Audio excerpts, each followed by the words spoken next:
those who will come to the first episode of Artist Interviews. Boom. I am your host, AFX, and this is Channel Color. Ooh, it refreshed. Ah, the man, the myth, the legend. What's going on, man? What's good, man? Yeah, It man. actually worked. I'm glad. Jeez. Yeah. So, what's good? What you on right now? I'm just relaxing. As you know, I fell asleep. Hold on, I'm trying to turn my phone to silent real quick. I think, how the hell? Ah, dude. Yeah. Yeah, because I'm not trying to get all the vibrations. All right, that's the last vibration of my phone. But I think it's coming through the phone, so you'll hear it. But yeah, things are good. I was just working all day on some stuff that I have to learn, which is I get in positions where I got to learn new software like on the fly, and like I used to be really good at it, but I'm just tired because of holidays. So it's messing me Yeah. up. But Yeah. What kind of software you learn how to use now? I'm learning Spine right now. So Fine. yeah, so Huh. it's basically rigging and animating 2D illustrations. So I had to set up the 2D and illustration first, and then I get to do. I'm like, oh, it's so much work. So but that's what we're doing. I got a meeting soon for it, like in the next few days. So yeah. Yeah. That's pretty cool. Yeah, like I saw that you did like make videos before. Oh yeah. What were you using then? Like on like because like I was like looking at your YouTube and I Oh saw like you had made like some. Yeah, I thought those were pretty good, but you talking about like doing a whole rigging thing now. Oh, yeah. that's No, some good. those were just it was just After Effects. It was just Huh. After Effects and Premiere. Actually, Mm. at the time, I think I might have been using what's it called? When I was like back in the day, I was using like Sony Vegas or something. This is the worst software of all time. Hey, but Oh, you made it work though. You yeah, made it work. somehow, like blue screens Yeah. of death every other minute. Oh my God. I tried my best. Yeah, are you still working with the same hardware you had then, or you're like I'm pretty sure I have to like getting blue screen, so you're like, man, Yeah, no, man, up old upgraded. school. Now I'm using Adobe Suite for like pretty much everything. So it's a lot better. I mean, After Effects is still After Effects, but like I found out that I can use Photoshop to help with editing and all this other stuff. So that's pretty cool. I like that. Yeah, yeah, well, yeah, man. Hey, well, all right, all right. So one of my first things was like, I saw how creatively versatile you are. Like I was like, oh damn, you play instruments. Like, have you learned to play any new instruments since then? Like since those. 'Cause, like, I think I saw it on your YouTube videos. Like I Oh. was like, Well, yeah. I haven't been practicing or learning anything recently. I think like back in the day, like in high school, I played the trombone, and then I had a saxophone, but well, I still have it, but my sister took it. I got a violin I wanted to get into, but it didn't work out that well. And then it was one of those cheap ones, so like the strings Yeah. like, and I'm like done. Like, Let me put this thing right where it belongs in the garbage. Um, and then I got an ocarina back like, oh, I don't even know what year it was, but a few years before the Ocarina of Time came out, I got an ocarina, and my friend brought one to a party, and I was just like, oh, what is that? So I gave it a try, and I was just like, they were just, I don't know what they were doing on that thing. It was sounded like garbage. I got it. I was like, oh, this sounds really nice, and if you do this, and I was like, oh, cool. So I ended up getting a few more, and then yeah, now I play the ocarina once in a while. I don't play it like I used to. Before it was every day, and now it's just like once in the blue moon. So Yeah, yeah, I got the same thing. I got this, let's see, I got this talking drum, Oh and like shoot, every now and again, I like do a little something on it every now and again. yeah, Yeah, it's crazy. Yeah, so it's good stress relief. yeah, it is. Like does it help like whenever you do get a chance to do it, does it like help like the creative flow? Like you be sitting there trying to think of something, and you be like, ah, let me, yeah. For You me, ever do get like that? it's more it doesn't really help so much with the ideation. If anything, it helps kind of stop me from overthinking about other stuff that might be stopping me from what I wanted to actually do. Right. So Uh, it just kind of breaks me out of this whole like work mode. Right. It's like, all right, let me stop, take a break, do something totally different mindset going into it. Let me work on that instead. So that's pretty much why I do everything outside of what my job is. It's just Hmm. to take a creative break, even if it's just for a few minutes, and I come back, I feel fresh again. So I can keep going. Hmm. Okay, okay, that's good. That's good. Wait, so yeah, so on the topic of so I mean, I don't know if you feel comfortable with that, but um, what what else do you do? Like, okay, so like, cause like the image that I had, I'm like, okay, he must do this full time because he's on streaming, got doing yeah, Yeah, no, yeah, I'm full-time freelance illustrator, although like, we use full-time. But yeah, no, I do stream on Twitch. Hmm, I stopped doing YouTube, but I'm coming back, but totally hmm, different. I'm starting to make ASMR videos soon. It's hmm, gonna be, but it's not like people that's like, oh no, not ASMR, but like it's a little bit different from like the traditional way. I'm actually creating like a story, like almost like a webtoon type thing. So I'm gonna be doing hmm. that. I work as an assistant painter for an artist named Yu Mei on a comic called Night, and I should be getting on a placebo, Fisheye Placebo in this year, possibly. I don't know. I got to speed up because like it's hard because like it gotta like separate my time from my other gigs and then work on her stuff as well. So and the whole team's kind Hmm. of like that. So I think she's also trying to like raise funds so that she can pay us more full time so that we can say no to more jobs. Um, Huh. so I'm working on that. I'm also doing I'm working on a game right now. I'm the main artist for a visual novel game. That's actually the thing that I'm doing all the work for right now, this the spine studying.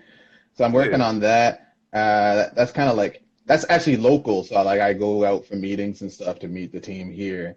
Um, and then I also know another local guy that I just started working with lately, and I'm like designing characters, and he's making them into miniatures for like one of those like D&D style like tabletop type games, like Yeah. Kingdom of Death type thing. So I'm working on that as well. But yeah, past that though, I mean like my interests really do lie in like just being creative as a whole. Like I started doing voiceover stuff as well because just Huh. voiceover for me was like I always thought that I had a decent voice. Well, no, okay, I thought I had a shit voice, but then other people thought I had a decent voice. I was just like, yes, let me use this. So, Another weapon. right. And so, like, and I'm really into like cinematography. I'm not so good at photography, but cinematography is like just so beast. So I got like a nice little camera set up and everything, and I plan on using all those skills together to make something for me because that's like that's the end of the end of the road, right? Like the end of the line Yeah. type thing you want is to like create something for yourself that you can be proud of. So that's where I'm going. Okay, yeah, oh, that's awesome. Yeah, so that was gonna be one of my next questions. Like, what are your goals of the artists and creators? Oh, yeah, basically trying. So, this thing that do you have like kind of an idea of okay, so the end goal is like make stuff for yourself. Do you have an idea of what that kind of looks like? Yeah, Hmm. I mean, okay, so the goal has always been from the beginning to do stuff that kind of helps people in some way, whatever way I can figure out. Um, and so like that's really been it. It's like I mean, okay, so it's a path. In the beginning, it was always a path for happiness, right? I'm just like, how can I become happy? But I realized like happiness is just kind of along the journey, right? Like there is no destination of Yeah, happiness. It's like you do things and you become happy based on those things that you do, and you got to become happy. You got to learn how to be happy with your little wins and all that kind of stuff along the way. So I stopped focusing on happiness as an end goal and more of an happiness as a byproduct of what I'm actually currently working on. And hmm. I decided to focus on like how can I help people and who do I want to help? Because before it was like I want to help artists, but it was like too niched and too whatever. So that's when I started about I think it was like a year or two ago. 2 years ago, I was dealing with like heavy anxiety. Like I'm talking like Hmm. next level. And like because everything was falling apart. Um, Hmm. and that's when I discovered ASMR.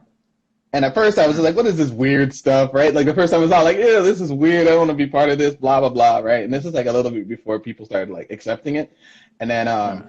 I went back to him just like, you know what? Who's judging me while I'm on my own? Let me just watch this and just see if I like it. So I did. And I did.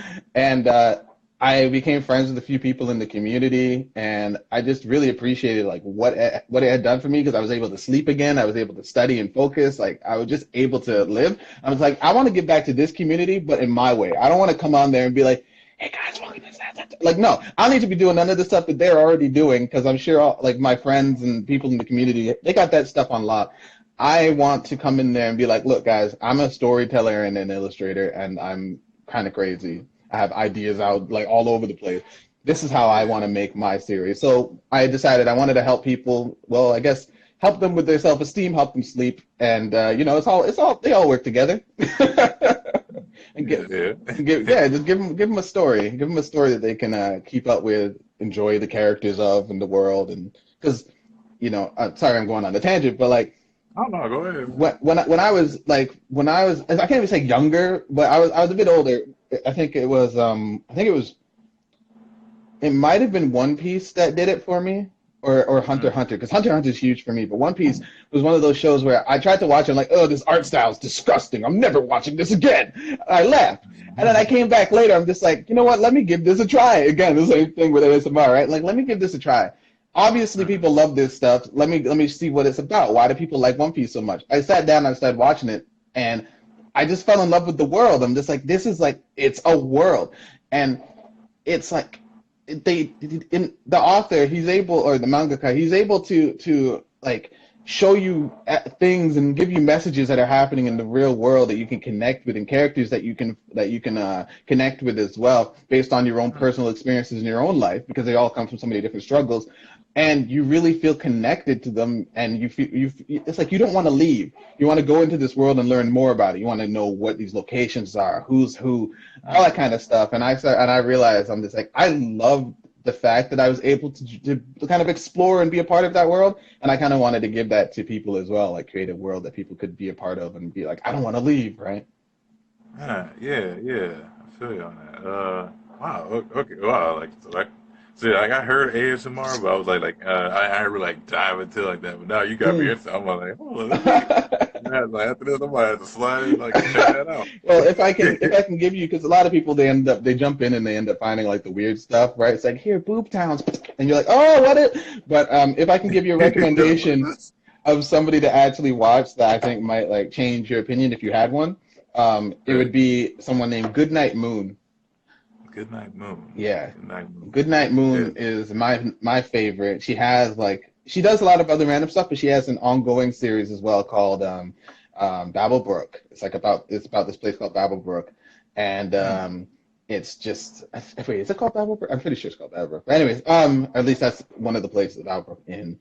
But in it, it's like she just made a world, and she kind of like almost cosplays as the different characters. Like she dresses up and she acts differently, and she sets up a background like with real things. Like it's not just green screen. Like she sets up a whole background for it, and then she's just like, the sounds are amazing, the editing's amazing, you feel like you're in a world. And I was like, man, this is like that next level. It's not like, it feels like a story rather than, or like a side quest in the game, or main quest in the game, really, more so than just somebody standing in front of two mics, which is also cool. I mean, especially if like you get into it and you find out, oh, this is my trigger, like this is something I like, I feel relaxed when I hear this. That's all so cool. But this girl, she took that concept and ran with it in a different way that flowed for her. And I love when people do stuff creatively in a space that's kind of already seems to be defined. Space always seems to be defined. Oh, yeah, like stretching the boundaries, you know? Yeah, right. Yeah. It's like, how can I apply my skill to this thing, right? Like everybody's got something that they can do better than most people, or with more ease, or they've trained, or they've studied it up on. A lot of people, they silence themselves, right? They censor themselves because they're just like, no, I have to fit in, I have to do this. And because a lot of cultures ask for it, right? So it's like, yeah, if you want to be seen as normal, you need to do this, and then this. And if you don't do these other steps, then you're wrong. It's like, you're supposed to listen to that, or like, where are you supposed to go with this? So, yeah. Follow your heart. Like, damn, like, forget what everybody else talking about. Right. Yeah. Because people so I'm doing it again. It annoys me because everybody's just like, yeah, it's not realistic, and I'm just like, what is realism? And I have a quote. It's my quote. I made it. My guy himself. And it's, realism is subjective. Realism is subjective. Whatever is realistic for me might not be realistic for you, right? I could possibly be like, yo, let me go outside and get in my Tesla and go take a drive. That's not realistic for most people. It's not realistic for me either. But like, it's not realistic for a lot of people. But some people have a Tesla on their driveway right now that they can jump into. that either they worked for or it's their dads or their moms or something, but like, you know, they have access to this stuff that maybe me and you could never even think about having at this point. And and like, sure, we could honestly go out there and be like, that's not realistic, and we're not wrong for ourselves in that exact time, but it doesn't mean that we're correct for another person who actually has those options to be able to do that thing. Somebody could be like, what do you mean that's not realistic? Hold on a minute. Goes out, comes back home in a Tesla. Exactly. You know? Yeah. So like you gotta just take realistic steps towards these dreams and these goals, and then you can make most of them happen, right? If you work your ass off and you take little steps and you do something every single day to get more and more towards it, you can make that stuff real. Everybody's got excuses for all this stuff all the time, right? Oh, it's not going to work because, okay, now it's not going to work because you said it's not going to work. Exactly. You decided already. Right? So, anyways, let me relax. You think it back. Let me relax. I got a simple saying. I got a simple saying like, you know, like, I feel like everything that exists right now was once somebody's idea. So like to say that's not realistic, it's like, but you can make it. Right. You can make it realistic. This lamp. This phone. Right now. Yeah, exactly. Like the fact that we're even on the internet, like we're not even close to each other, right? We're in two different times. We're talking in real time across a phone, which is more powerful than a computer just 20 years ago. Right, yeah. That's like, come on, man. remember when you can't sit there and tell me like this ain't realistic. Right. Do you remember when you had to load an image on a computer and there would be a line of the image that would come across at one time and it would fully finish and it would still be blurry and you'd have to wait for it to go again in order to load the full image on your dial-up internet with your AOL CDs that people use as coasters? Don't that's talking about realistic. Are you crazy? It's just so that's I don't know. I think like we get caught up in our own egos, and people place their own egos on you because they feel limited in what they can do, and so they hold other people back. I'm telling you, man. Yeah, like, you gotta step back. You gotta step back and just analyze from your own perspective. What can I do? You know. Yeah, that's it. And then, like, you know, like, what are you willing to do? Like, not only like, what can I do? Like, what are you willing? Right. Yeah. What are you willing to put in for that thing that you want? Like, do you think you can get there? Because if you're making excuses from the gate, then you can't do it. You've already told yourself you can't do it, so you can't do it. Congratulations, you won. Yeah. You're like, I'm pretty sure, like, you probably get this a lot too. Like, people hopping in your inbox, so like, oh, I don't know how to draw. Right. I don't know how to do this and that. It's like, well, you know, start somewhere. Right. Yeah. It's like, do you have an idea? Well, yeah. Okay. Well, like, sketch some things for it. Like, now you have a topic that you can go at. Did you see a cool picture? Do you have did you go to a nice cafe today? Sketch it. Take a photo. Draw it. There's little things you can do to get started in those areas, which don't include making excuses as to why you can't start in that area, right? Because if you have time to be complaining about it, then you probably had time to make a couple strokes on a piece of paper. Even if you didn't have 10 hours, you had 5 minutes. It's still 5 minutes that you could have put towards doing it, right? Yeah. And when I see you popping up on Twitter talking about, oh yeah, I played 80 hours of I don't know what game, some game this weekend or whatever, right? And it's just like, but I thought you had no time. Oh, well, it's not realistic for me to.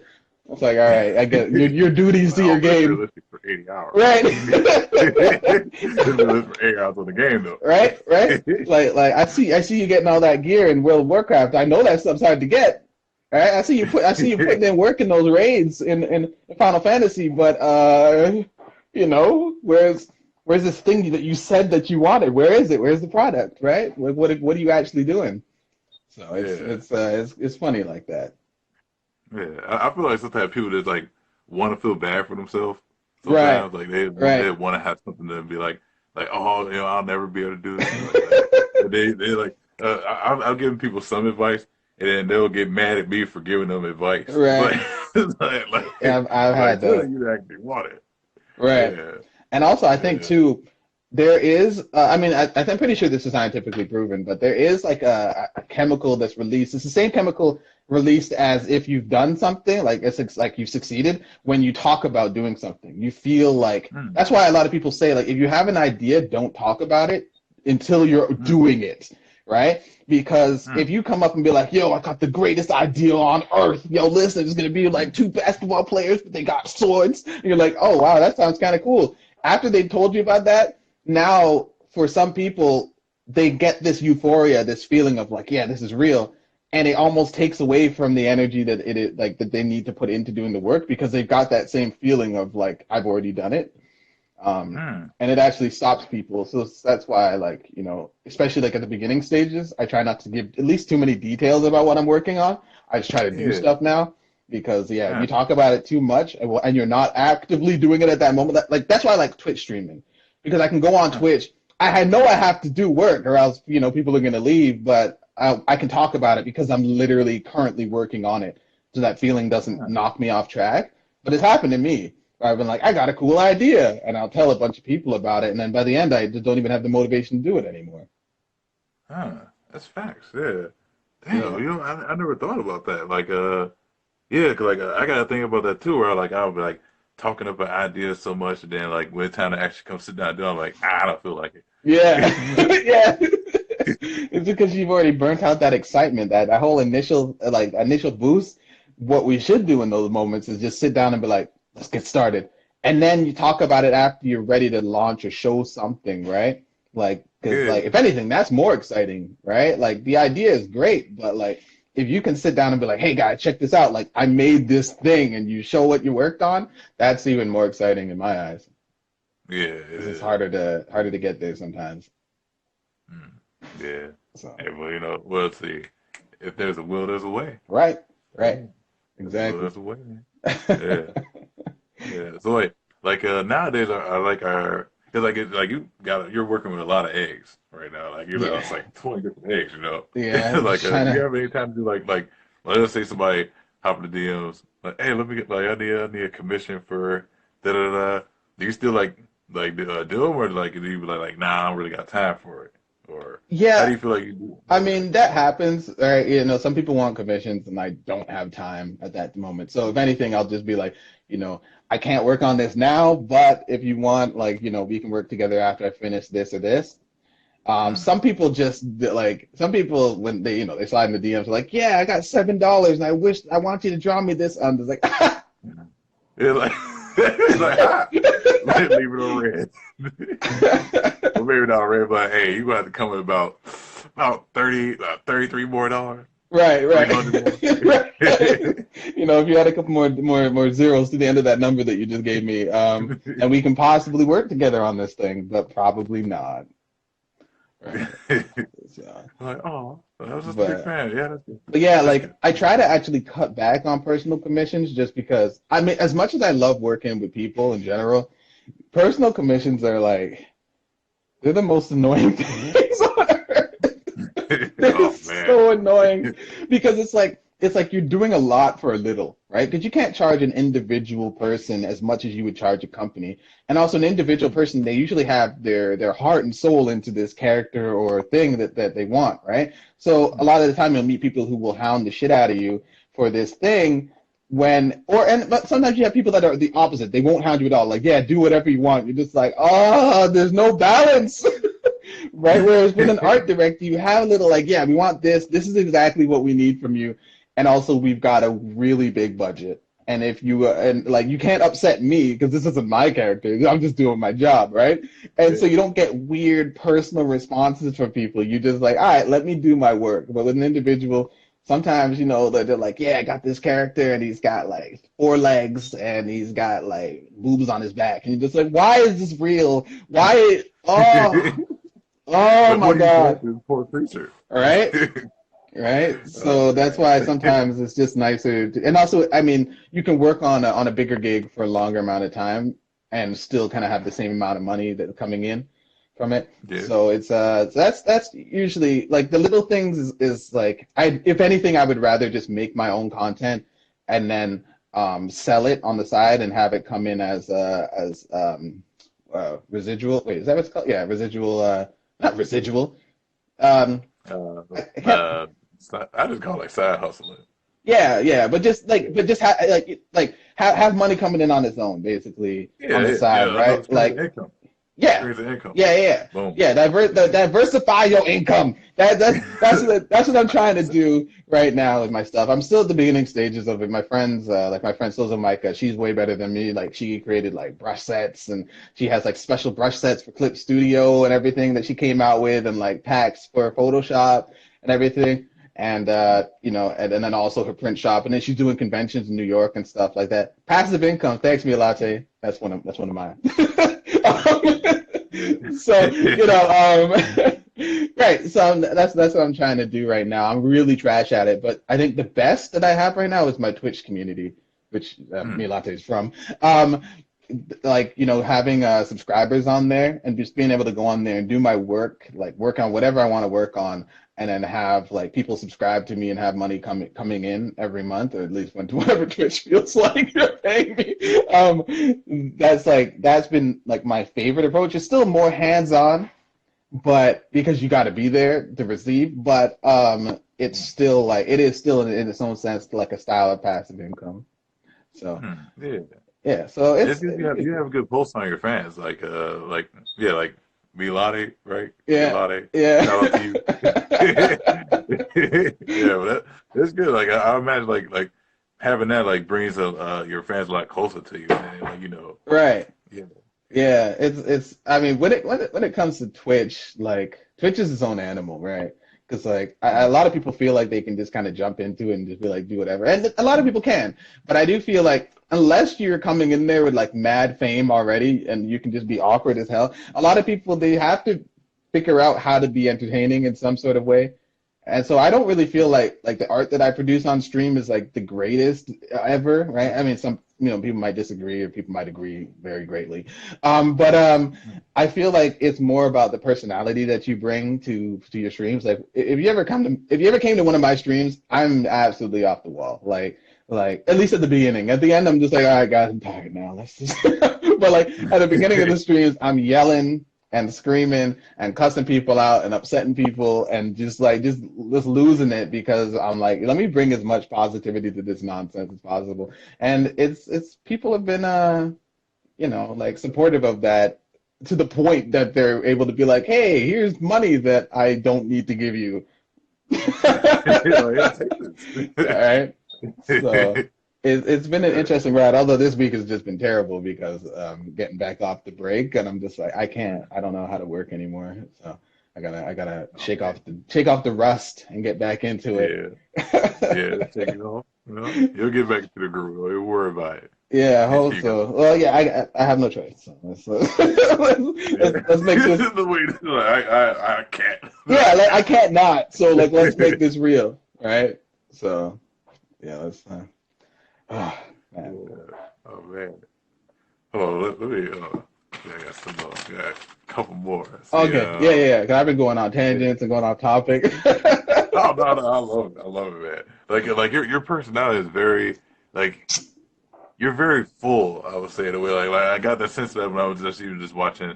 Like I think you even put like a piece of your stream onto your YouTube and like watching that, then like watching like all the rest of it, then like just seeing how like you are like on your Instagram and stuff like wow man, he's got a lot of energy, he's very full, and then I like try. you're exactly right. Like it's the personality that really reels people in. Like create like like you give people a view that's beyond the art and makes your art be more appreciated. Like no matter how it looks, like people appreciate it even more because it came from you. That's always like I like hearing that because like it's I think that's also why I kind of wanted to do like stories and stuff like that too. It's like let me just show like more of my personality to my stuff because I've always been bad at like comics and everything like that. Like that I've never been good at it. But I'm just like, how can I get my voice into this? Because I have like the stuff I say is so different from the stuff that I draw. I've never been able to connect them properly, and Twitch really helped a lot with that kind of bringing me down and like allowing people to kind of connect with who I actually am,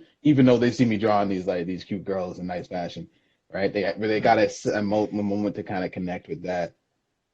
So yeah, Yeah. Oh man. Yeah. yeah, Yeah. it's fun Yeah. stuff. I like it. I like it. Yeah.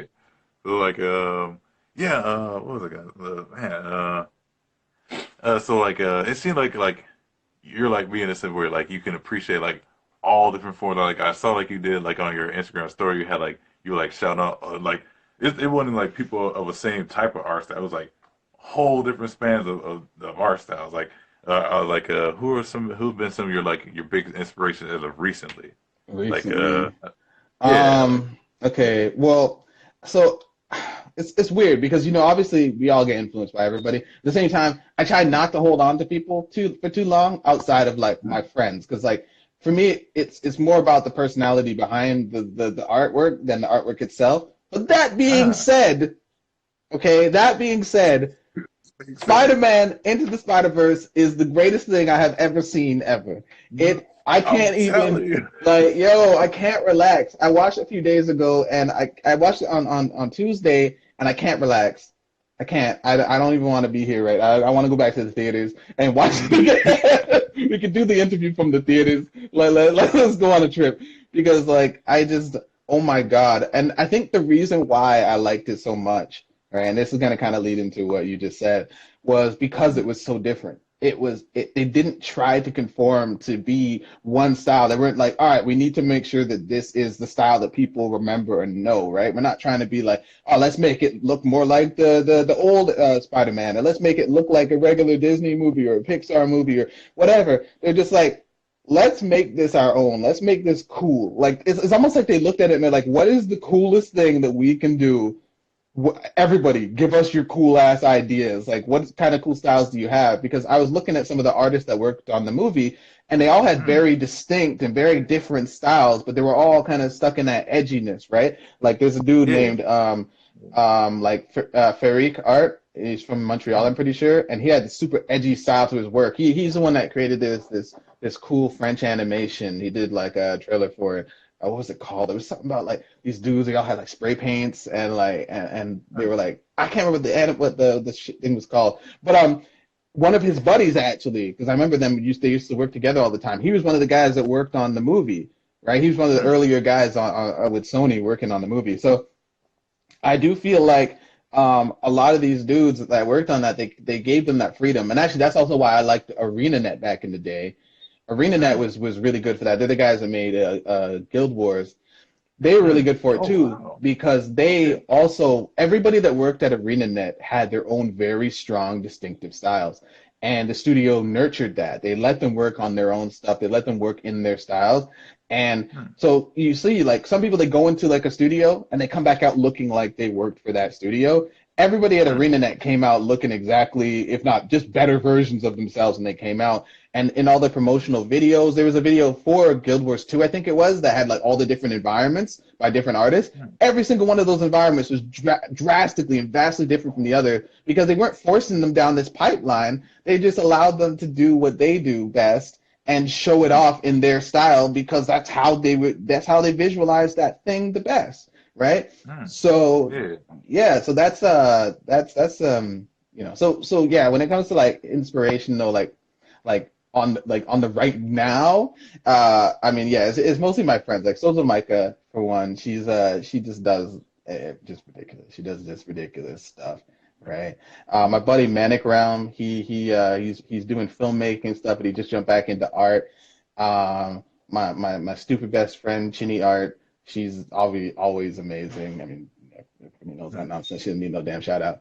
Um, Mm. my friend Ninig, she's always amazing. Mita, I don't know if any of you guys know Mita underscore, but she does like line work and everything, and she's just stupidly good. And then obviously, my non-art friends as well, because I enjoy talking to people who don't do this, right? Because regular people or just people that maybe are just interested or whatever type of thing from different cultures and backgrounds and stuff different from my own, they've got amazing stories. So that's why I always hate people who's like, oh, well, I'm not an artist, so I can't really help. I'm just like, shut up. Your input's valid. I will I will kill you. All right. So and then I bet you make art then. right, and then you also have like artists who are so stuck up to like, oh yeah, somebody told me to do this, but they're not even an artist. It's just like, yeah, they're your audience. Like Even better. they're the consumer. Like you're making work for these types of people. You should probably hear what they have to say about it. I don't give a shit if an artist is just like, Well, I think in that picture that you did of that one girl, you should add 50 more hands, like just in the canvas, so that people know that you can draw hands. Because we all feel like you might not know, because it's just like cool. And you show it to a regular person, they're like, why are there so many hands? Exactly. It's like I'm not.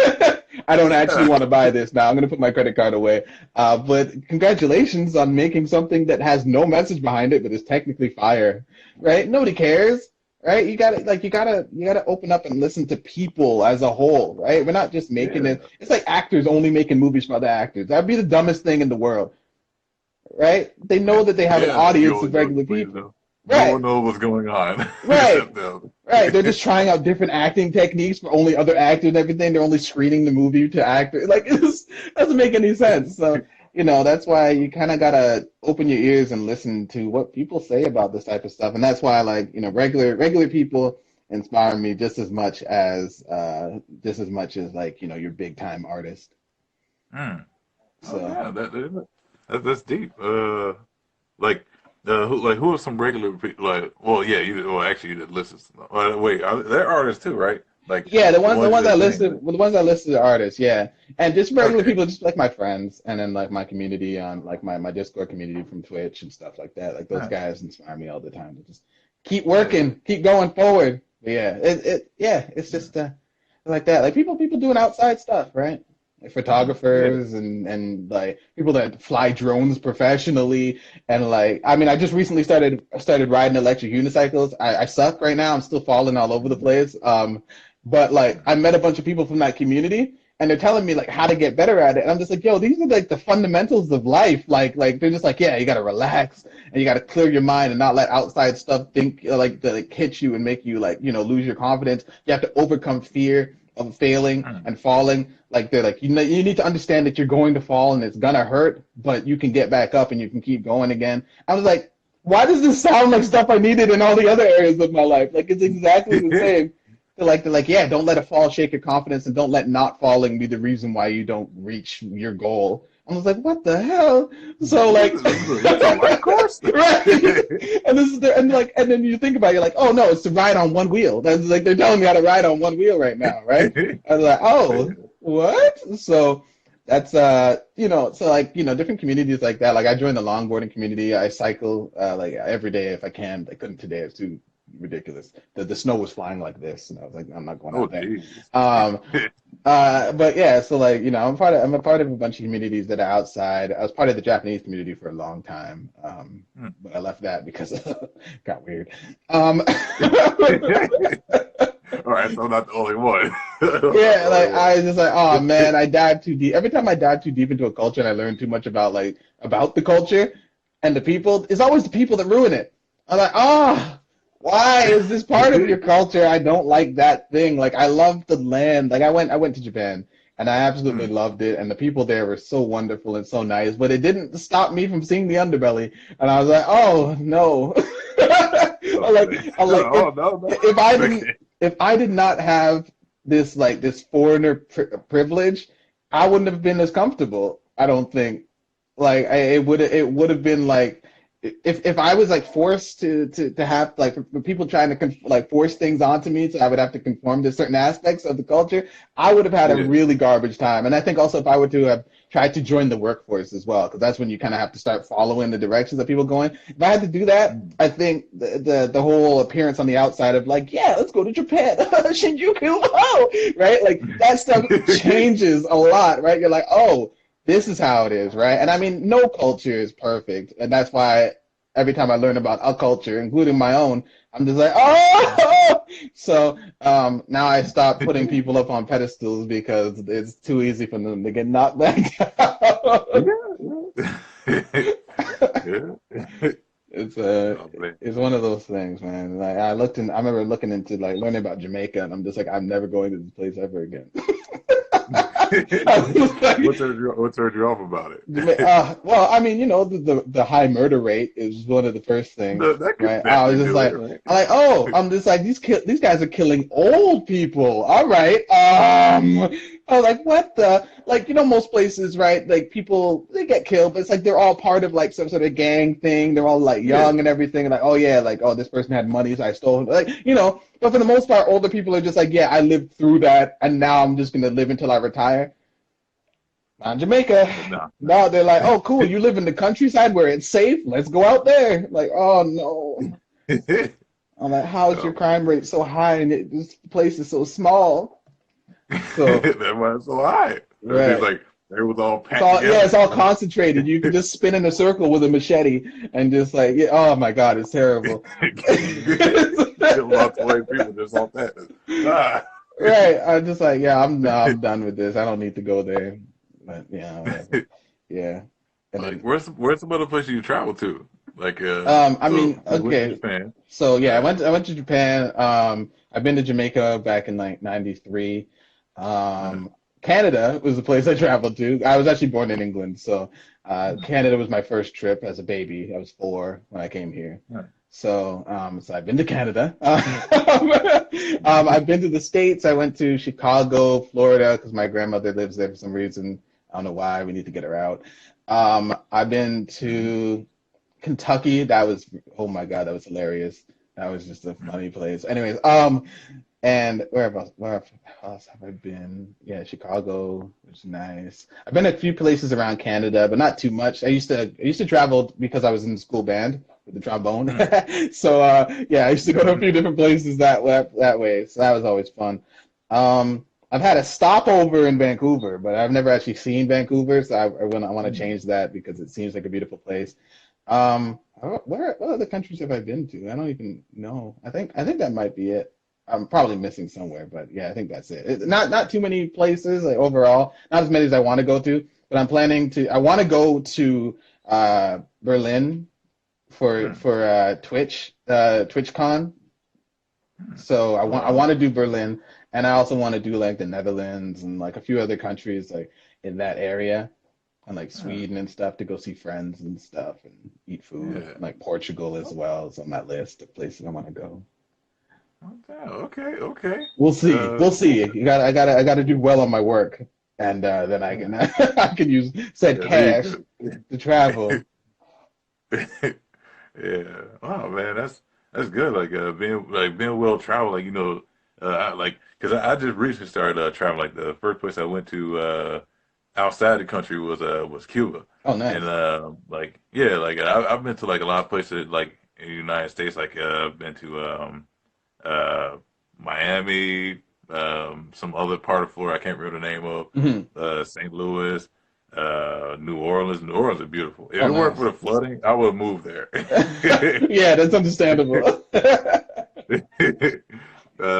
But yeah, but and actually like there's some places I wanted to go because like I'm really heavy into like learning about like just like the black impact on the world. So like Mm. one of the countries that I've been like really interested in was like going to Spain because there's a lot of like Moorish cities in there. Like like there's Yeah, yeah. Seville and Cordoba. Yeah, I kind Oh, of want to like slide through there and like yeah, feel that's like cool. yeah, That's really you know cool. Yeah, that's yeah. sounds like something I should go and check out at some point. Just to, Yeah, just to man, go I see. highly recommend it. Like it's crazy, like the like the impact that we've had in these areas. Like I Hmm. got books on the stuff. Like Oh, cool. That's very cool. That's very, very yeah, cool. Yeah. yeah, Man, my thoughts on black artists in the world is so funny. I just I'm very yeah. very different about my ideas about black artists. Oh, oh yeah, no, go ahead. It's Like, it's what's your it's idea? it's not it's not negative as much as it's more like okay, so there's two things, all right? There's one which is like mix, and then there's the other one which is do better. So there we have a handful of black artists that are just absolutely amazing, either with their ideas or with the stuff that they do or their work ethic. Like LaShawn Thomas, for example, is like a hero of Mm-hmm. mine. Like, dude, he just didn't stop. He's just like, yeah, whatever. I grew up in this area that most people would predominantly think that you can't make yourself anything from here. And then right now he's living in Japan with his own studio, animation studio. He went to Korea. I think he was the first American to work in a Korean like all Korean studio. Couldn't even speak the language properly at the time when he got there. was still working on the Okay. pipeline. Opened up Uh, his own studio in Korea, was making his own anime, and like launched a movie with Crunchyroll and another thing on hmm. Netflix, and now he's getting his own series, Cannon Busters, is coming out on Netflix this year. I think it's this year, next Oh, year, right? It's oh, like, damn. dude is doing really big things. And then, then you hear like complaints, people going like, "Oh, why can't we be put on? Oh, it's because we're black." No, You gotta put yourself on. right? It just you got to do good stuff. Like, I mean, you go to events, you got people going like, "Oh yeah, like we're brothers. You got to support me." It's like, no, I don't. Like, no. Like we might be the same skin color, but I don't know you, so I don't know. Yeah. I don't know. I don't need to support. I'm like, if anything, me not supporting you right now will force you to do better in the future, so that when I come back, I'll see amazing stuff. Like, I don't want to see people going and being like trying to put out subpar stuff and then using the fact that they are, we are a community to make sales, or to make sales to people outside of it, right? Like preying on white guilt, right? Yeah. You're like yeah, remember slavery? Buy my shit, right? Like, But it's because of you that I gotta do this. right? Remember back in the day? Buy my T-shirt, right? Like, it's just like, holy crap, like, that's not, like, stop, like, we still got to better ourselves and get better and put ourselves out there, because like the influence that we do have on the world is based off of people that have stepped outside of themselves and done big things, made actual impacts, right? Whether we like Hell that yeah. impact or not, it's still people that have put themselves on in a different style of way, or communities that have done something bigger that the world has seen on a global scale. And it wasn't just because they're black, right? That's not the reason why they became known for that thing. It was because the thing that they did was so good, right? You think about the beginnings of rock music, jazz music, blues, everything from back in the day. We didn't Yeah. have subpar artists coming out there and be like, and not practicing and going out drinking all night. And then people are going, "Oh, yeah, okay, well, he's black, so at least we can appreciate it because he's a minority." No, nobody was thinking I that. know. These guys were in a time when nobody cared about them at all, right? Like, if you were trash at something, you were lower than scum, right? These guys Yeah. came up in a time where, like, respect to black people was iffy. It was iffy. Some people did, some people did not, and they still were able to put themselves on the map and become legends in their time and spread their influence around the world because they took their craft seriously and they went far, and they didn't wait for a handout. They just they pushed for something greater than themselves, right? And like, so that's really the thing. And then also, my next thing is just like mixing. And this is where, like, I see a lot of artists, a lot of black artists, and a lot of black people in many areas going like, "Yo, look, we need to make sure our community gets up. We need to do this for our community, our community, our community." And I'm just like, look, I'm just like, I love the community as well, right? Like, I mean, being black, I'm proud of being black. I love it, right? What am I gonna change? Let me switch scenes real quick, right? No, But I like, don't want to be black no more.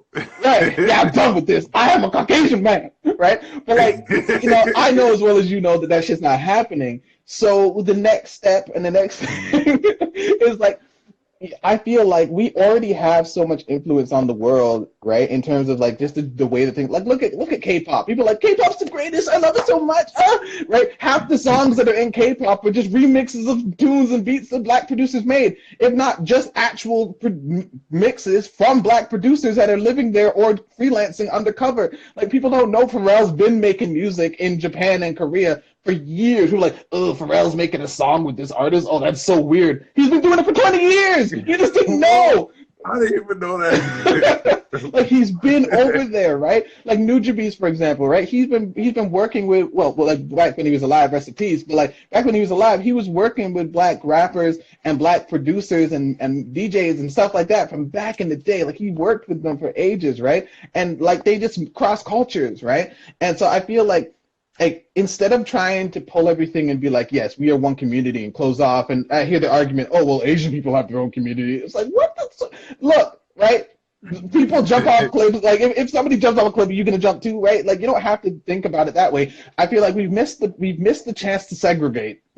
So instead, let's take our own stuff that we do really well and just weave it into the world. Teach people positively about our culture and about what we do and everything. Don't close off the doors and be like, "This is for us, by us," right? Like, I mean, I liked FUBU back in the day, but I didn't really give a shit about the message on that level. right? I'm like, it's important, of course, to have our stuff and be supportive of each other in the community, but I think it's also important to open up those doors to other people that are interested in it instead of being like, that's appropriation all the goddamn time, and just be like, look, Yeah. these people love hip hop and dancing and stuff like that. Let's go to this place and teach them what we know and from our culture, because then we actually own it. Like we're part of it. Like they can only have a positive idea about us because we gave this to them, right? It's like giving, it's like, like one culture giving another culture fire, right? They're gonna be like, wow, thank you so much for giving us this thing that's now gonna save the lives of all of our people, right? Of course, this is on a smaller scale with like art and music and other types of things like hair products and like makeup and all that kind of stuff that we have in our own beautiful culture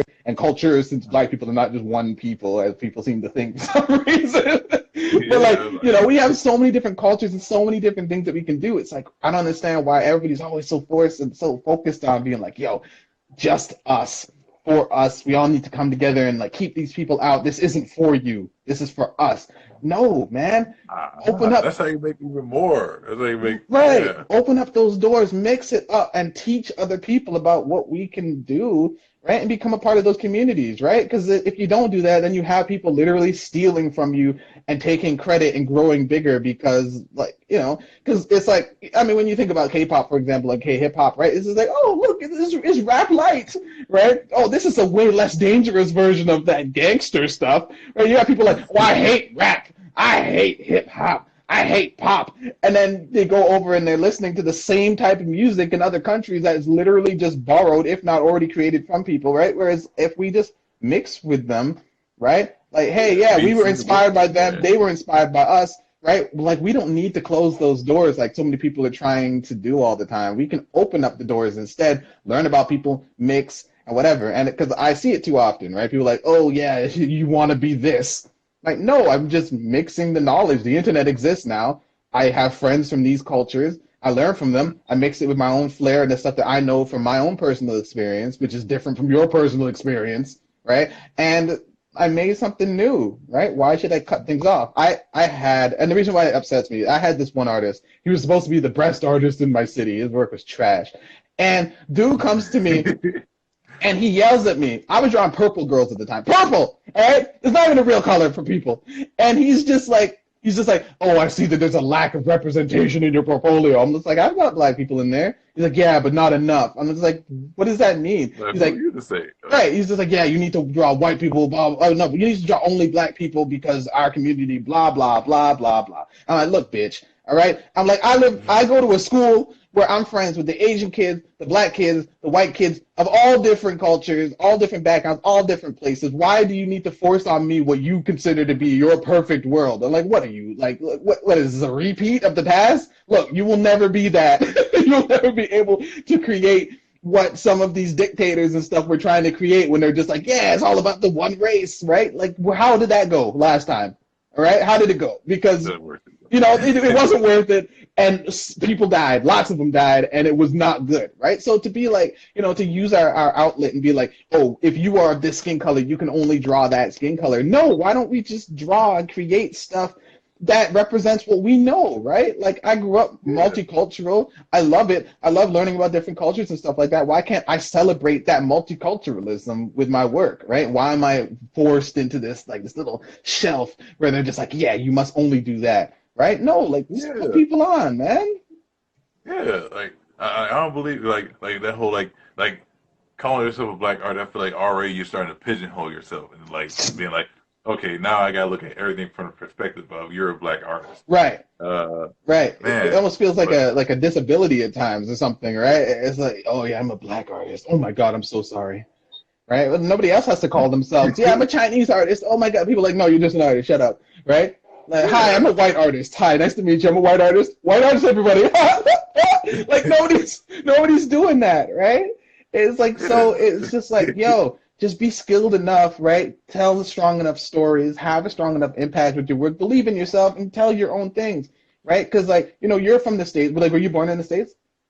Yeah, born in the States, yeah. Okay, yeah, so it's like your background and your upbringing and it's stuff that you saw when you were a kid coming up to the stuff you saw yesterday is totally different from me, born in England, right? Traveled to Canada when I was 4, and then had to come up in a bunch of white schools and stuff like that and try to figure out my life and see where I was going and what I was doing. Had an accent, had to get rid of it. My name being my real name being seen as a girl's name here when it was just a unisex name back home, right? Like, dealing with these different types of things and coming up in these different types of environments. Like, I've never lived in a place with my dad. He worked really hard, and he's an electrical engineer, right? So he was able to come in and get a decent job. So we were able to live in very nice neighborhoods, right? Not very nice, Yeah, but like decently nice yeah, like neighborhoods up until I got a bit yeah. older. And then it's like we're like, upper middle class, right? I never had to experience like, struggling and hearing gunshots every day outside my door. But my one friend, I'm talking to him on the phone, and I hear in the background. I'm like, what the hell is that? And I hear him scrambling. I'm like, what is going on? I don't have to experience that kind of stuff, but there's a lot of people out there that do, black, white, Asian, whatever, color. Like, there's people have to experience this type of stuff, and I feel like if we're free to tell those types of stories without worrying about people like, oh yeah, well you ain't even this, therefore you can't experience that. Like, no, we all have these different experiences. Oh yeah, as a black person, you must have dealt with this. I'm so sorry. I'm not African American, y'all. Like low key, they be trying to do that too. They be trying to like say like, Right? oh, you like, yeah, you must have had this experience because you're Right. this. Like, Right. Like yeah, your history is this. No, my history is this. I'm like, my history is wildly different from the history of your history, your ancestors, or whatever you're from, like whatever your background is, right? Like you could like, I'm Jamaican by blood, right? But it's just like you could be Dominican, you could be from Trinidad, you could like whatever your background is, and now you've got a totally different history and culture, and it's something that you could even go back and look into and be like, yo, let me create work around this, right? And I mean, talking about the islands, that's a mix, right? So it's like you've got even more stuff going on out there, right? So it's like, man, there's so much more to tell, and yet I feel like almost like when we come together and do this whole like black artist thing, we're almost pigeonholing ourselves into the stories we can tell because it's like, oh, we can only tell stories from when we started in America, right? Rather than let's tell tales about who we are as individuals and our stories of our families and where it goes. yeah. Like here in the States, like there's like a like. So I'm not even gonna lie, a few years ago, like Hmm. I was only thinking like okay, the only real people that had like experiences like the quote unquote black experience of like people in the United States and Mm, and then so like unproven to me like there were other forms of black people that had like whole like what you're saying that had like whole different background. I feel like that's yeah. because like yeah at least in here, at least in my experience, uh we're like taught like just like America in general is like taught to think like we're like in this small bubble All right. It's an echo like chamber. everyone else doesn't matter. Like we're the Yeah. only thing where everything matters at, Yeah. and like so It's an then echo we chamber. get this yeah Yeah. yeah we get this echo chamber thinking that we're like the only form of black. Next, you see like a black person coming from like Cuba or Dominican Republic, you're like nah, you ain't really black though. Like Right. Right. Like I watched this video. I can't remember what channel it was on. It wasn't Vice. It was one of those channels though. And her country, she's a black girl. Her country was one of the African countries, and it was war torn. And she had to walk for 3 months to get out of this country. She watched her dad get murdered in front of her, and she just continued walking. And she ended up getting out and getting to the States. And she found her mother there, right? And it's just like, man, it's like you think about a bad experience, right? Like, and you think about like the stuff that we talk about here in Canada and the stuff that you guys talk about there in the States, and you're like, this girl had a whole other experience from another type of enemy that looked just like herself, right? Right? But yeah like her experiences are just as real, right? It's just as tragic, it's just as terrifying, if not more terrifying than some, right? And more terrifying than my history, right? Like my personal history, obviously my family has yeah dealt I with feel stuff, you. but like, it's like you never know, right? And we're kind of it is kind of a taught thing to think like anything outside of what you are dealing with isn't that big of a deal. It's not really real. You hear about drone strikes overseas and stuff. You're like, well, maybe you didn't hit that many people or whatever, right? But then you don't think about the people that are living there in fear, right? You just don't Yeah, see it yeah. because we're so desensitized to it. We're so connected to our own struggles, and and yeah, it's just kind of crazy to think about it, like that. Because yeah, I mean, even I've been in that zone, right? We're just thinking about Mm, like my struggles, my problems. People won't really understand it, but they might not get mm. it one to one. But everybody's been through something, right? Yeah, yeah. Yeah, I gotta say, like, you could look at somebody's eyes and it's a whole nother universe, like, whole Right. nother universe of experiences. That's why, like whenever I get the chance, like I love going to art galleries and art showings, Mhm. and I like this look at the artist, go like, why'd you make this? Like, okay, like tell me what brought you, like, why this particular style, why like this, why this message, why all that? And then like it's like a Yeah. different answer every time with everybody. Yeah, of course. So it's yeah, yeah.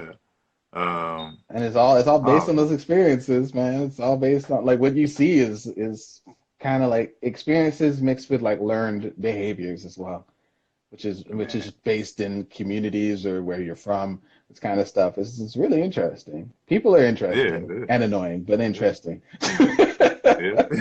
Like in this internet age, I can't wait to see like 'cause, like the generation that's coming up behind us like been like raised like on stuff on the internet. Oh I can't yeah. wait to see how they turn out to be when they turn like 18, 21 and all that stuff. Right. This is Then gonna like be like their crazy. world is a lot more connected. Yeah. Yeah. I mean, look at Yeah. memes. Look how powerful memes have become, right? Yeah. Like memes have got to a point where governments are just like, we need to stop them. Yeah, it's crazy. So yeah, like it's yeah, we're already on a path to like I kind of wish I was younger, but at the same time, I'm happy that I got to see like the before and after. Like I'm right on that Yeah. scale where I'm just like, we had nothing, and then suddenly we had everything, right? And some people couldn't keep up. I don't even know how to use Facebook. It's like what? What? Right? I'm just like, let me keep up with this. I got my iPad Pro right behind me. I'm like I'm good. I want to keep up. I want to be a part of this. This is fun. Yeah, yeah. Wait, I had something else for you. How do you feel about like artists underselling themselves? I saw, yeah, like how do you feel about that kind The of like, underselling. I mean, I try to tell people not to. I think a lot of mm, the fact that people undersell themselves is like arts and artists. Artists, first of all, are like tortured souls. It's like we're the first people to be like, I'm garbage. Everything I make is garbage. Nobody likes me, right? It's just like just darkness, right? It's like we're the first ones yeah. to just shit on ourselves, and everybody's like, no, please don't. You're great, right? And Good like luck. right, and some people don't have an audience that big anyway, so there's nobody there to tell them, "No, we love you. You're great." So they're all on their own in their torturedness, and um, so I feel like that lack of self-esteem, and also the fact that some people they also feel like it's easy, right? Like, oh, this is just what I do. This comes to me. Therefore, I'm not allowed to sell my work for this amount of money. And people that do are ripping people off or something like that. Some cases. Yeah, Um, I think like there's a mix of those things. Whereas for me, I struggled so goddamn hard. I'm like, yo, you better pay me. Like I exactly. worked, I worked extra hard to get here. Like, yeah, I'm not messing around. Give me that money right now. But I think also it's also mixed between like when people start out in the industry, a lot of them are also living like in situations where they are free to like they don't have to focus on money so much. They don't have as many bills yet. They don't have a family or any of that kind of stuff. So, because they're just starting out, right? They've got like a support Yeah, system. They've still got loan money from school, whatever, right? And then they come up and they're trying to do something like, oh, I can do this job for this amount of money because like I'm not that good yet. I just started. I don't deserve this much money. And they're able to survive on the mm, smaller amount, right? But once you start like, yeah, I got bills, I got a car to pay for, I got a house to pay for, I got, once all that stuff kicks in, next thing you know, you're just like, I can't work for 25 cents anymore. I need to like get like legitimate money from yeah, these jobs, right? Like I gotta actually sell myself. And then you start looking around and you see people, right? You see like a mechanic might be like, yeah, come back in the evening and I'll have your car finished, right? And they're like, oh, okay, cool. How much is the bill? $500. Like $500. It's like, yeah, well, you're paying for the knowledge, right? Like you couldn't do it, so I did yeah, it. like yeah, you could And do so it. Yeah, it might be fast, but it's still the knowledge behind it. And the thing is, art's not just a game or just a joke or whatever, right? Like we are the reason why a lot of these, like we're the reason why mechanics even have these motherfucking jobs because we designed the car, right? So yeah, like we're like the designing the world is designed building, by artists. right. We're the structural base, and we are the escapism from that structure, all in one, right? And so, of course, when people need your stuff, right, either to feel better about themselves, to visualize a character that was in their head forever, to design a new train for the new subway system, or to like whatever, right, or to work on a movie and stuff, right? Like what we do is just as valid as important as other people and other types of careers. It's just because we like it, we feel like it's not a good, like we can't sell it. And so I mean, to people, like I feel like you do have to like. It's not about how much time you put in. It's about your worth and how much you value your work, and also how much other people value your work as well.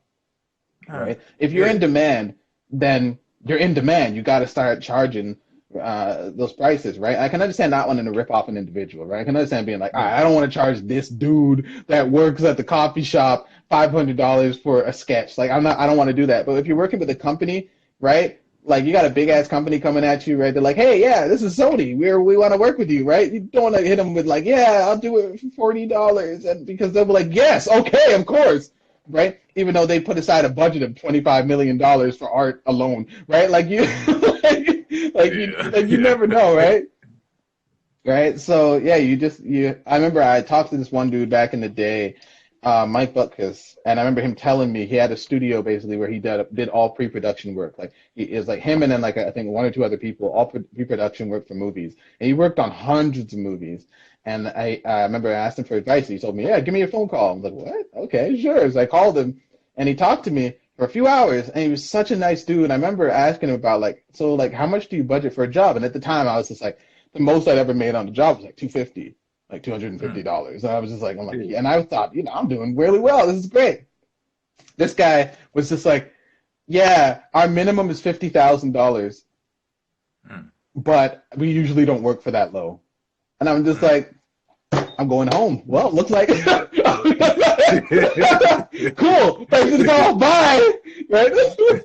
Right? Like I was like, holy crap. And that's when I realized I was just like, yo, this is somebody that like they understand their worth, right? Like these movies, they wouldn't come out in this way without his expertise, and the companies and the studios, they understand that. They need that, right? And so like it's a mix of just self-confidence and also just intelligence. Like you just got to be smart about your stuff and not always hit people with super low prices. Like, I mean, even when people ask me about commissions, I tell them straight up now, I'm just like, I'm not cheap.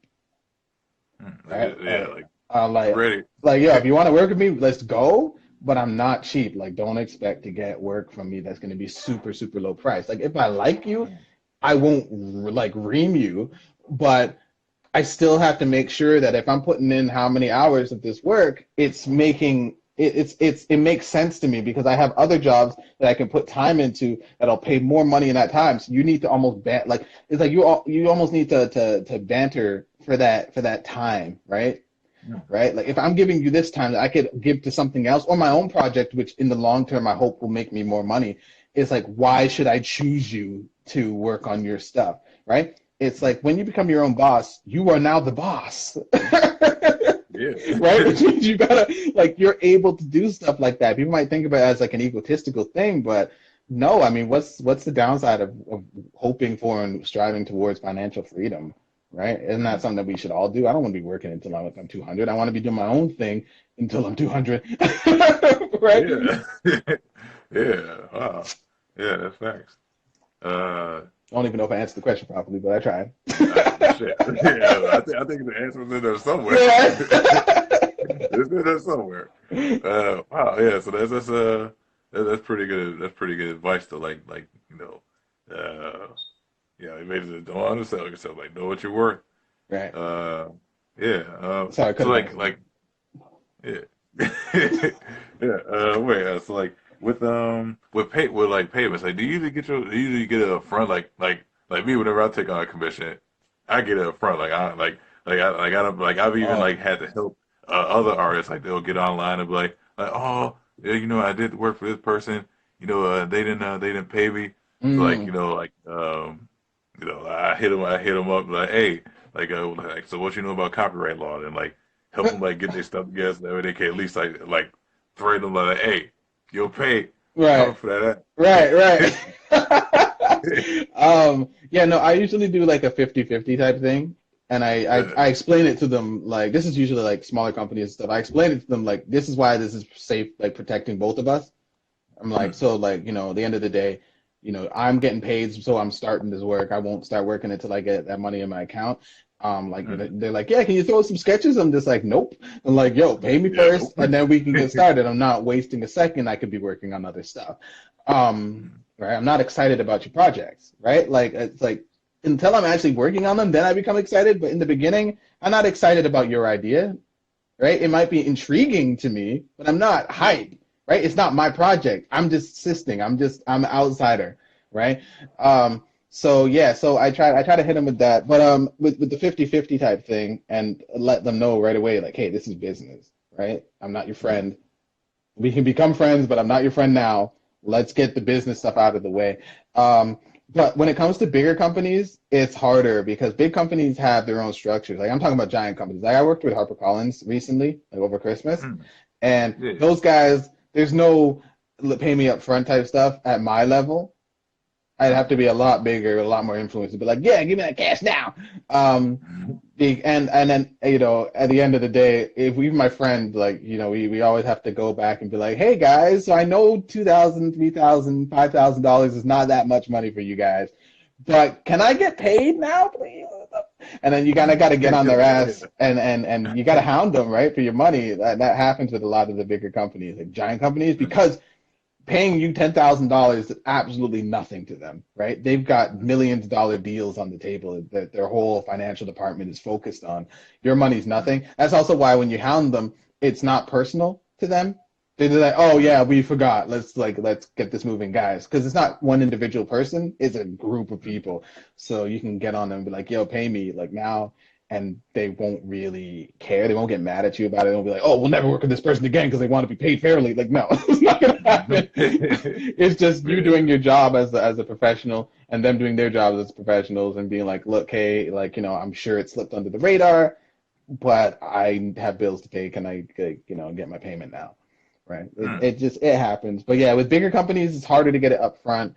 I still do think you should try or bring it up in in conversation. Be like, hey, so I normally do my payment system like that, like this. Is that okay with you guys? Sometimes they'll come back to you and be like, oh, sorry, like with our HR team or our financial team, they don't do it that way, right? And then you're like, oh yeah, that's cool, whatever, because they're reputable and they also understand how social media works. And if you drag them, that they're going down.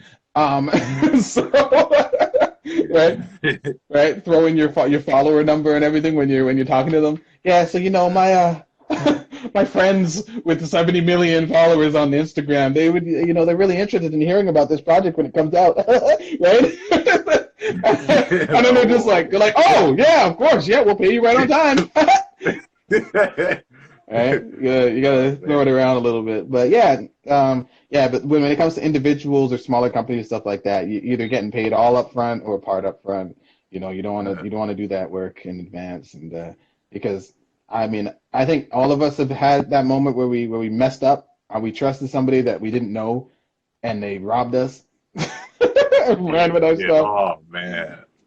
Yeah, it happened to me early on in my career. I had that happen a lot. Right. It happened to me too. I ended up in court recent, like last year, fighting for my rights for over no money at all. I was like, this is on principle at this point.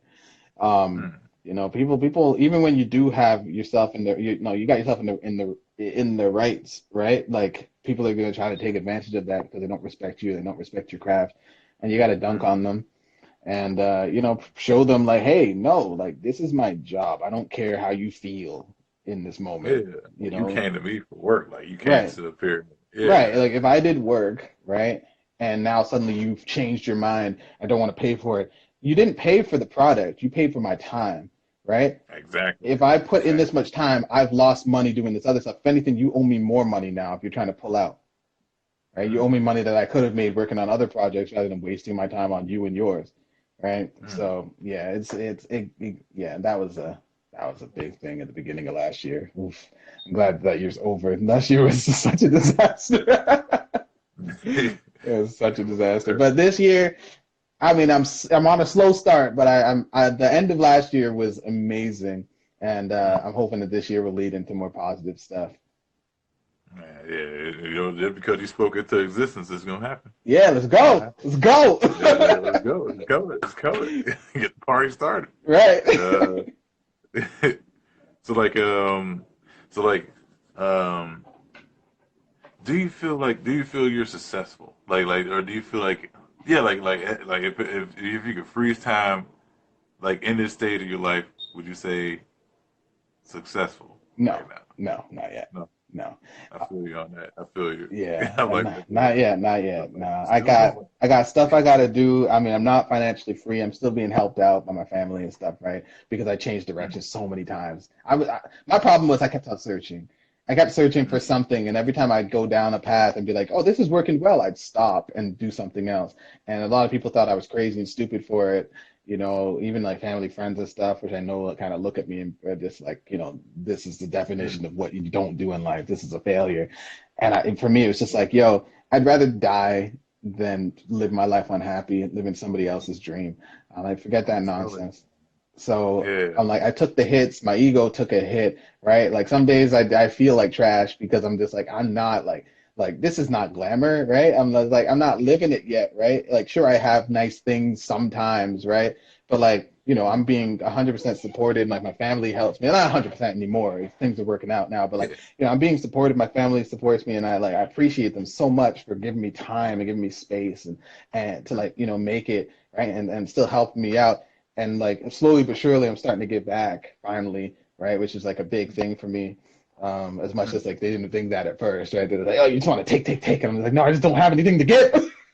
Yeah. Like just wait. Hold I have my sandwich is all I got, like but like but like I feel like I'm at the beginning of a race, right? I'm like on. I'm right there at the starting line. I'm about to take off, do my own personal projects, getting my freelance stuff in order. I want to start doing conventions this year, right? Because one of my bosses, she was just like, "Yeah, conventions make the most money for me each year." I'm like, "What?" So she does like three or Mm. four of them, and she's like, "Yeah, I'm set for the year." I'm just like, "But you live in a house." So like,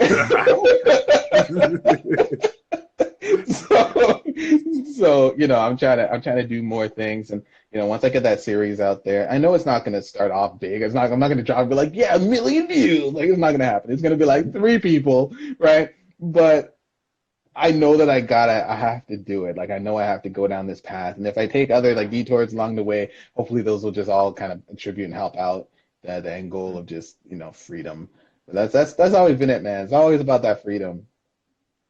It's always about that freedom. Yeah. What Yeah. about yourself? Are you happy where you are right now?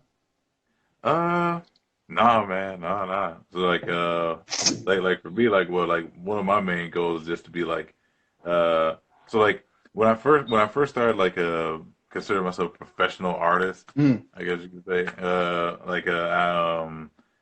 was drawing on trains, and then okay. eventually I got to where like I don't have to draw on trains anymore. I could like actually work from like home and still get the Nice. work done. Yeah. Then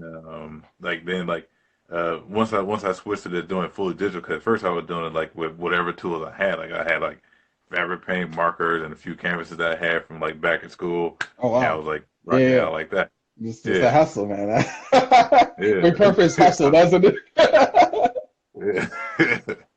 So then so going from there, then I started looking at I wanted to be a gallery artist. So like I was like going Mm. to workshops and convention, like talking to all these like amazing like big name famous artists and stuff like that. Oh, nice. And then and gallery like most of the art they're like saying the same sentiment that we're discussing now. Where it's like, hey, like keep going, don't let things stray you off course. Like stay focused and Right, right, hone your craft. right. Like just like stay what you believe in. Like don't listen to what nobody's saying. That's Stay what the you hardest believe part right there. That's the in. hardest part. You Man. people say stuff and you're just like, oh, maybe I should try this. And you detour and you go down the wrong path. And the thing is, Man. some people they do have your best interest at heart, but they just don't know what the hell they're talking about, especially not in that area. Especially, and a lot of the time, because they're worried about you, what they're saying is coming from a place of fear, and Mm. nothing good comes from place of fear other than like survival, I suppose. But like basic survival can be helped with fear, but also fear can get you Mm. into horrible situations, right? So it's like your initial reaction maybe in a scary situation, the fear might help save you from that initial thing, after that, you even hear from professionals, right? They're just like, yo, you got to calm down and start calculating, right? Mm. So it's like, and that's Yeah. the same thing when people are just like, oh no, this person's trying to do this thing. They tell you, you know, like they'll start telling you stuff, and you know that they love you, you know that they care about you. So then they will like you'll listen to what they have to say, and Mm. sometimes that takes you literally years off your path. Yeah, yeah, I swear, man. Yeah, yeah, I had that happen. Like I had, it was when a gallery curator I had seen. He was like trashing almost. It was oh, what was it digital stuff? He was like an old school dude, but I had a lot Oh of respect for him. yeah, So yeah, yeah. he like look, I was like, what? Like first off, what is this digital crap? Like how do you even make sales from this? I'm like, well, I do commission and this and that. Like what? What is that? You know. Then like end up having me change my whole format of my website. Like why you got products and stuff all over your website? Where's the art at? I'm like, the art's in there. Like, you just click around and you'll be able to see like no, the art is what's important. Like what's all these products? Get this out of here. So I was like, I changed it around, took all that off of there. Yeah, all the people who like really heavy into my stuff, it was like, hey, where'd the store go? I'm like, I took it down. So, Yeah, yeah, that's true. Like, yeah. listen to somebody else, you take yourself off your path. Like, only like that kind of talk. Like, only you know where you're going. Like, you could take whatever advice from people and like Right, fit it into right, your overall goal. right. But Yeah, it's like you gotta keep that goal in mind because yeah, some stuff people tell you it's perfect for them. yeah, Right? for them. It Yeah, works really well in their story. But like, the pieces of our puzzles, they don't fit the same way. All of our puzzle pieces are different shapes. They might be yeah. close, they might be similar, but they're not gonna fit in smoothly, right? You Exactly. gotta shape your journey your way and put those pieces together, right? So, that's what it comes to, like taking pieces from here and there and to make your stories, set up your journey. Like, I mean, who knew, first of all, who knew that Twitch would be a thing, right? And Number then one. and then the fact that like I enjoy entertaining people I never knew that this would be an aspect or a place that I could go, but then like I mean my numbers are down a little bit right now just because of the break, but like I was on Twitch before and I was like you can get paid subscribers on there. Yeah, And yeah. so I had about like 15 to 20 floating around that for like, most of the year last year. And I was going on that. I had pretty low energy. I was pretty sad all the time because I was just Hmm, dealing with so much stuff. And, I was also stressing because I'm just like, I'm not doing well on here. Oh, this is so annoying, blah, blah, blah. Right. And like my energy was hmm. kind of low. And the next thing, like I go on break for a little bit. I come back and I'm just like, yo, I love this. I love doing this. I love this direction, this thing that is like so different, and it fits to an aspect of me that I want to showcase. I want to just be happy. So I decided to be happy. It literally decided it. People are like, it's not that easy. You can't just decide. I decided. I I decided. said I will be happy. Doesn't mean I'm always happy. Doesn't mean I'm always smiling and laughing, right? I break down, just like everybody else. But I decided in that moment when I want to go back to stream because it makes me happy. And when I'm on there, I want to be happy, right? I want to showcase that side of me because that's an important part of me. And so I did that. And then before the end of the year, I hit 100 subscribers on Twitch for the first time Hmm. ever. I never even got close. I hit 30, 40, 50, 60, and right, for the first time. Like I've never gotten even close to this, and then I come back in there with this new energy, and it was just crazy. So yeah, I just like it's just there's so many different ways, and like again, 10 years ago, this wouldn't be a feasible. Yeah, what do you want to do when you grow? Oh yeah, I want to go on the camera on the internet and entertain people live. They'd be like, well, that's not even a thing. Yeah, what's the internet? Right, What's right. like that? Like that's not real. Get your canvas and paint. If you can't do this traditionally, then you're nothing, right? If you can't make your work and sell it at a gallery, then you have nothing. You got to go to an atelier in order to make yourself or make something of yourself. Right now, it's just like all I need is a stupid story or a meme and the internet or a silly dance or a rap line that's hilarious, right? Or hit or miss, right? Like, any of that kind of shit. And suddenly I'm able to convert that and start this train or this thing where I'm Yeah, going up, right? Like it's just crazy, right? It's yeah, it's just so uh, different. The path is so different now. So yeah. Uh, So like, uh, one last thing that comes to mind is like, when like where do you usually find like these work at like where like do you usually like do you go through like what's it like any like the usual work websites, you know, like Oh, Fiverr and I all don't the rest of use them? any anymore. I used to. I don't know where to look anymore, to be honest with you, which is kind of Hmm. bad, to be honest with you. Sometimes, once in a while, so if I see like a game or like a card game or something cool or movie that's dope or something that I'm interested in, I'll look Hmm. them up and I'll take down certain contact information. Like I'll jump on LinkedIn, which I rarely Hmm. use, but I'll jump on LinkedIn. I'll be like, all right, who's like the hiring team on this thing?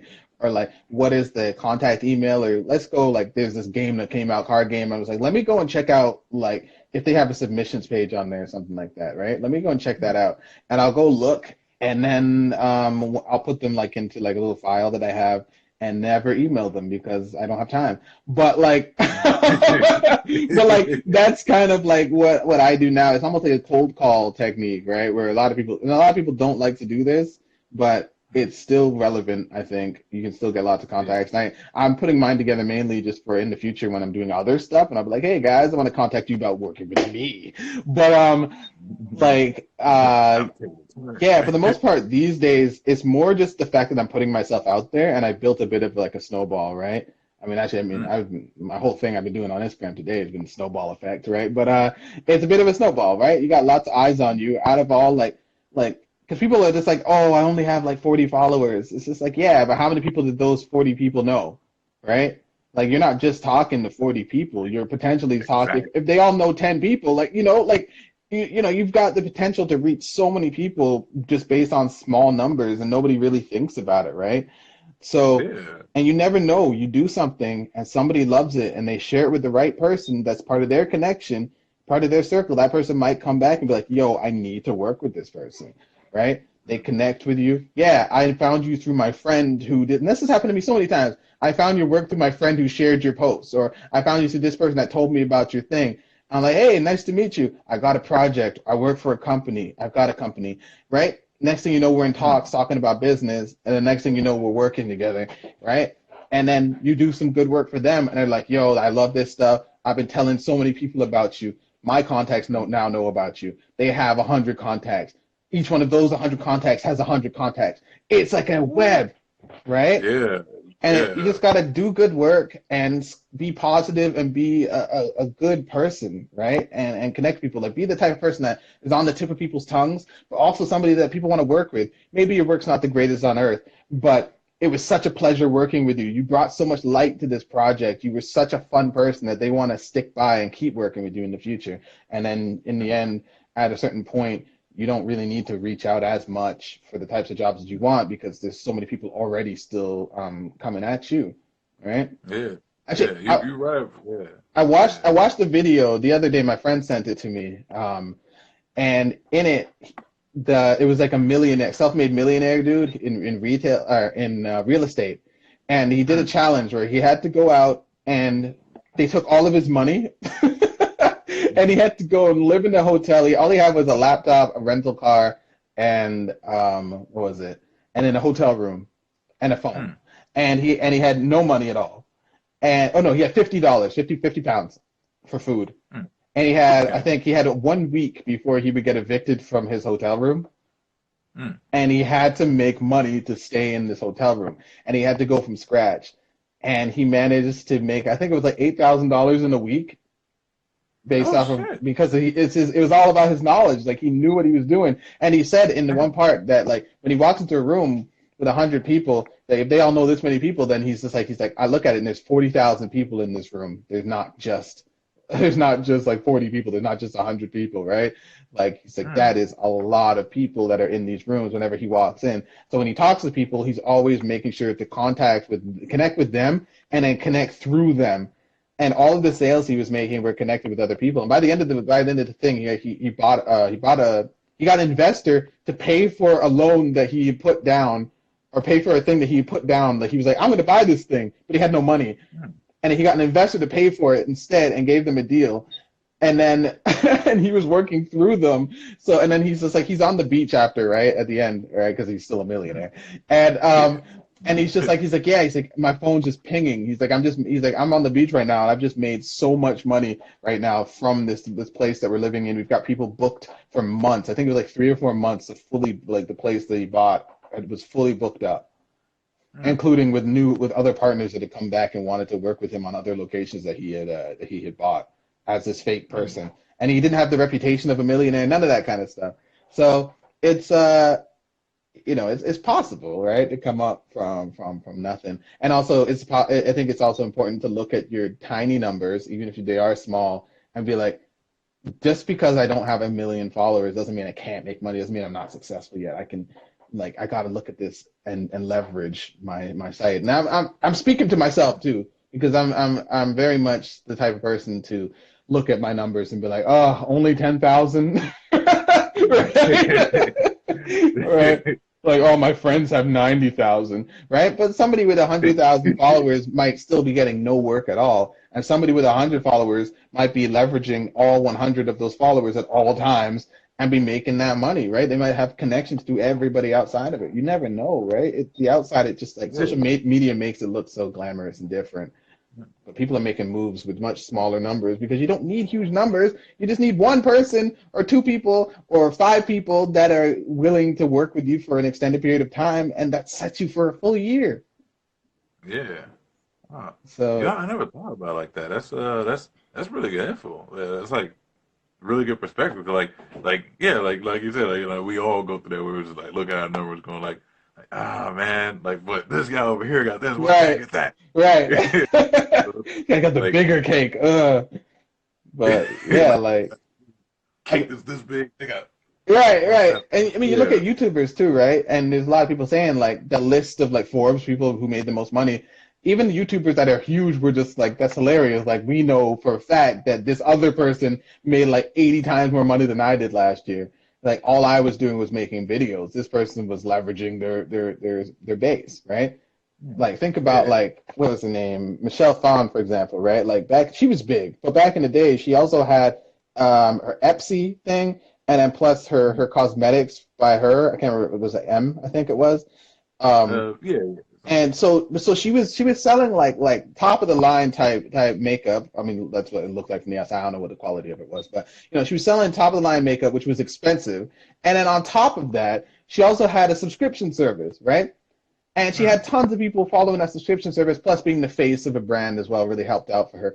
But like, from her own numbers, she was able to leverage. Like, even if there was somebody out there who was like 80 million subscribers, like PewDiePie, right? Right. Mm. Even he would have a really hard time competing with her making $15 a month from like 1,000, 2,000, 5,000, how many people each month that are getting this product that's being sold out to them. And Mm. like, maybe she's putting together the main packages at the office with her team, but after that she just gives that product list off to a manufacturer or the people who are actually doing it, and has a whole team of people doing that stuff. It's all automated, so she's out there sipping on friggin' like pina coladas and everything, Yeah. and there's a team of people who are automatically getting paid and getting the money needed for the job that they're doing, Mm. that are sending out that product to people, and she's making whatever that's left over from that cut, right? It's like, Yeah. Yeah. there's so many ways and so many ways to look at it, where like, because we always like to look at things where as if we are um like at a loss, right? Like, Mm. we're like, I'm the underdog. Oh, things are so hard for me. Blah blah blah. We don't like to look at stuff and be like, that's an opportunity right there, and Mm. because it's such a hard thing to do. It's so hard because it's hard to see it, because you have to think in a different way. And I don't think artists really think in that way, and I don't think in that way normally. It's only when I talk to my buddy, he's just like, yeah, by the way, money, money, money, and I'm just like, oh, yeah, let's think about it, because it shouldn't be so taboo. Why shouldn't we think like a business person? Why shouldn't we Mm. be Yeah. 'Cause free like to we be hear the happy? stuff like this. Yeah. Right. Yeah. So yeah, yeah. I try to step outside the zone and look at this type of stuff. Mm. I went off Oh topic man. again. No, hey, no, it's all good. It's all good, man. Keeps Oh, happening. uh, man, like, oh, okay. Let's see how we doing. Oh, damn. Okay, so, man, I gotta start heading to my 9 to 5. So, like, but Okay. man, it's been a really good conversation, man. Like, Yeah, it's been fun. Yeah, yeah, man. Like we like, would you be down to do this again sometime? Like, Yeah, yeah, for sure. chop it up some more. Yeah, this is Yeah, dope, man. I'm probably gonna be like message you a little bit later, like just like in like the names of all the people that we talked to, because I want to Oh, like cool. shout them out, let everyone else like know is gonna see this, like hey, Yeah, yeah, for follow sure. these people, all that. But yeah, man, good talk, man. It's You been a have a good night, all pleasure. right? Yeah, you too. Yeah, Thanks for having me yeah. on this. This is really good. Ah, man, it was great. This is yeah. All right, man. Yeah. Talk to you later then. Yep. Talk to you later. All right, peace. All right. Yep.